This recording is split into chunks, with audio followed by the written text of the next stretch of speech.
അടുത്തത് ധനുക്കൂർ. മൂലം, പൂരാടം, ഉത്രാടം, കാല് എന്നീ നക്ഷത്രങ്ങളാണ് ഇതിൽ ഉൾപ്പെടുന്നത്. തൊഴിൽ രംഗത്ത് ചില കഷ്ടനഷ്ടങ്ങളൊക്കെ ഉണ്ടാകും. ദൂരദേശ യാത്രയും അലച്ചിലും വന്നു ചേരും. സഹപ്രവർത്തകരുമായി കലഹിക്കാനിടവരും.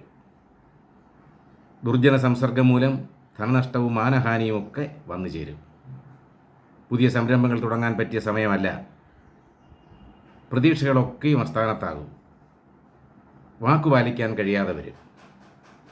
മേലധികാരികളുടെ അപ്രീതി ഉണ്ടാവുകയും സ്ഥാനചലനത്തിനിട വരികയും ചെയ്യും.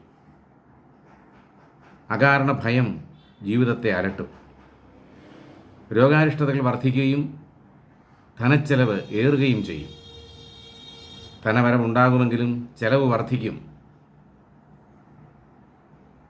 ചില ദൂഷ്യഫലങ്ങളൊക്കെ നിലനിൽക്കുന്നതുകൊണ്ട് വിഘ്നേശ്വരന്, ഗണപതി ഭഗവാന് അദ്ദേഹത്തിൻ്റെ ഇഷ്ട വഴിപാടായ മോദക വഴിപാട് നടത്തുകയും ഗണപതി ഹോമം നടത്തുകയും ദുർഗാദേവിക്ക് രക്തപുഷ്പാഞ്ജലിയും നടത്തി ദോഷപരിഹാരം നടത്താവുന്നതാണ്. അങ്ങനെ സന്തോഷകരമായ ഒരു ജീവിതം മുന്നോട്ട് കൊണ്ടുപോകാൻ ജഗദീശ്വരൻ അനുഗ്രഹിക്കട്ടെ എന്ന് പ്രാർത്ഥിക്കുന്നു.